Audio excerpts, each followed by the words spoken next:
Dan akibatnya yang pertama kali saya pelajari adalah surat Al-Ikhlas. Qul wallahu ahad, Allahu samad, lam yalid wa lam yulad wa lam yakul lahu kufuwan ahad. Malamnya saya ngaji surat Al-Ikhlas, persis pagi harinya saya mendapatkan kuliah teologi di mana dosen saya menyatakan Tuhan itu satu tapi pribadinya tiga. Inilah penyelenggaraan Allah.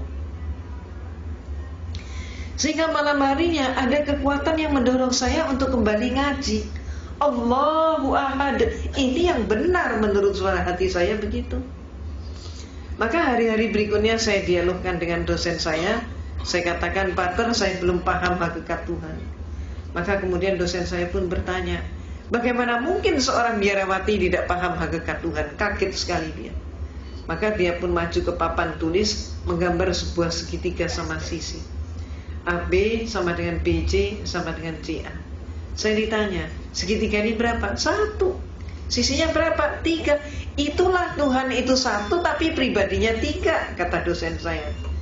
Maka kemudian saya pun mengatakan, kalau demikian Pater, suatu saat nanti kalau dunia sudah semakin maju, ipteknya pun semakin berkembang, Tuhan itu kalau cuma 3 pribadi tidak akan mampu untuk mengurus dunia. Paling setidak-tidaknya harus mendapatkan penambahan menjadi 4 pribadi. Jawab dosen saya, tidak bisa. Saya jawab, bisa saja. Maka saya pun maju ke papan tulis, menggambar segi 4 sama sisi. Kalau dosen saya menyatakan Tuhan itu pribadinya 3 dengan menggambar segitiga, maka saya gambar segi 4 sama sisi, sah-sah saja kalau saya katakan Tuhan itu pribadinya 4. Apa kata dosen saya? Tidak boleh. Kalau tadi tidak bisa, sekarang menjadi tidak boleh. Maka kemudian saya tanya kenapa? Jawabnya, ini dogma. Dogma adalah hukum atau aturan yang dibuat oleh pemimpin gereja. Maka saya tanya, Pater, kalau saya belum paham dogma itu bagaimana? Dia mengatakan, Anda paham atau tidak, terima saja, telan saja, dan jangan dipertanyakan. Kalau Anda bertanya, kalau Anda ragu, hukumnya dosa. Walaupun saya sudah dijawab seperti itu, tapi malam hari ada keinginan yang demikian kuat untuk kembali mengkaji Al-Quran. Demikian terus-menerus terjadi, sehingga saya pun semakin ingin berdialog dengan dosen saya tentang masalah konsep Tuhan, tentang masalah tauhid, kalau kita menyebutnya demikian. Maka antara lain saya pernah bertanya, Pater, yang buat meja ini siapa? Saya pernah bertanya begitu. Maka kemudian dosen saya nampak dia menangkap ada sesuatu yang lain di balik pertanyaan saya. Dia tidak mau menjawab, bahkan saya disuruh menjawab sendiri. Dan saya pun menjawab. Saya katakan, Pater, kalau menurut saya yang membuat meja ini pasti tukang kayu. Lalu kenapa? Pasti tanya lagi dia. Saya jawab, kalau menurut saya meja ini walaupun dibuatnya setahun yang lalu, sampai 100 tahun kemudian meja ini tetap meja, tidak berubah menjadi tukang kayu, dan tidak ada satu pun meja yang mampu mengubah dirinya menjadi tukang kayu. Tukang kayu tidak boleh dipersamakan dengan meja. Maka dia pun bertanya, apa maksud Anda? Saya katakan, Pater, menurut pengamatan saya, Tuhan itu menciptakan alam semesta dan seluruh isinya termasuk manusia. Maka ada manusia yang dilahirkan setahun yang lalu, sampai 100 tahun kemudian ternyata dia tetap manusia. Bahkan sampai kiamat pun manusia tetap manusia. Tidak ada satu manusia pun yang mampu mengubah dirinya menjadi Tuhan, dan Tuhan tidak boleh dipersamakan dengan manusia. Malamnya saya ngaji lagi, dan hari-hari berikutnya saya dialog lagi, saya diskusi lagi. Saya pernah menyatakan juga, Pater, siapa yang melantik RB? Saya ditertawakan kali ini. Bagaimana mungkin seorang biarawati gak ngerti siapa yang melantik RW? Maka saya jawab, sebetulnya saya mengerti. Maka kemudian dia baru terhenyak, dia kaget sekali. Apa sih maksud Anda? Dia tanya. Coba menurut Anda siapa? Coba silakan jawab. Bertubi-tubi saya digitukan. Dan kemudian saya katakan, Pater, kalau menurut saya yang melantik RW pasti eselon di atasnya, lurah ataupun kepala desa. Kalau sampai ada RW dilantik oleh RT, maka jelas pelantikan itu tidak sah. Demikian pula ada 100 orang kopral bermusyawarah untuk mengangkat salah satu teman mereka menjadi seorang jenderal. Yang melantik 99 orang kopral melantik seorang jenderal untuk menjadi, melantik seorang temannya kopral juga untuk menjadi seorang jenderal. Walaupun yang melantik 99 orang, tetap saja pelantikan itu tidak sah. Apa maksud Anda? Dia tanya. Maka saya katakan, Pater, menurut pengamatan saya, Tuhan itu menciptakan alam semesta dan seluruh isinya termasuk manusia. Manusia hakikatnya sebagai hamba Tuhan. Maka kalau ada manusia melantik sesamanya manusia menjadi Tuhan, jelas pelantikan itu tidak sah. Malamnya saya ngaji lagi, terus seperti itu. Dan kemudian saya diskusi lagi, sampai pada klimaksnya saya bertanya tentang sejarah gereja.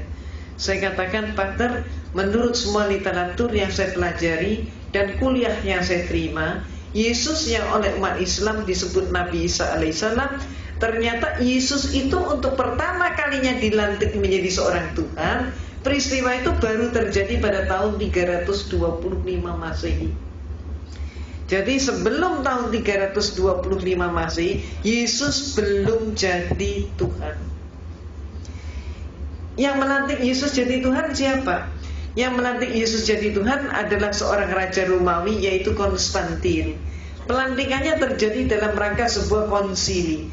Konsili ini bahasa Latin Romawi, artinya adalah konferensi, atau istilah kita yang lain adalah muktamar. Terjadi di kota Nizea. Maka disebut konsili Nizea tahun 325 Masehi. Ini untuk pertama kalinya Yesus jadi Tuhan. Jadi sebelum itu dia belum jadi Tuhan.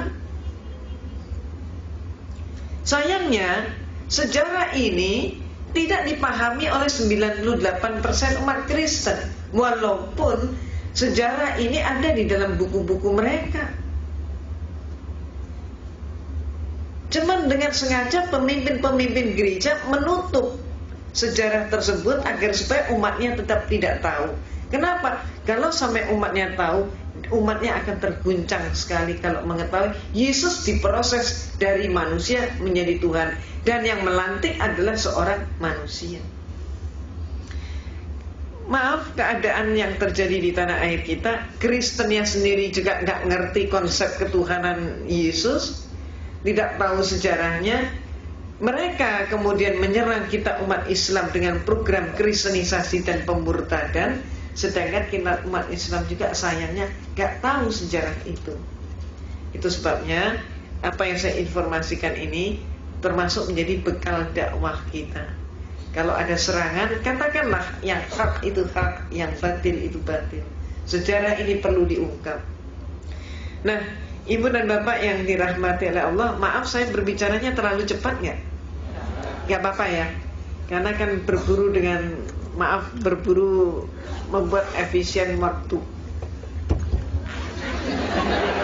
Kok malah ditaruh di atas meja?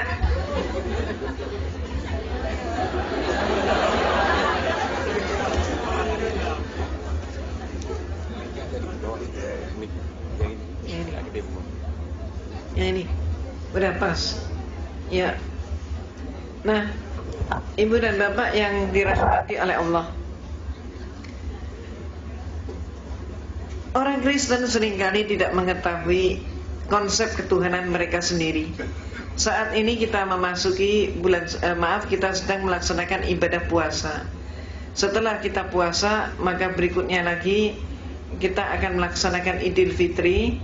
Dan kemudian sebaliknya umat Kristen akan melaksanakan, setelah kita puasa selesai Idul Fitri, mereka Natalan. Nah, Natalan ini sekarang disebut oleh mereka, sudah mulai populer, mereka menyebut dengan istilah bukan Natal lagi, tapi istilahnya adalah Maulid Nabi Isa alaihissalam.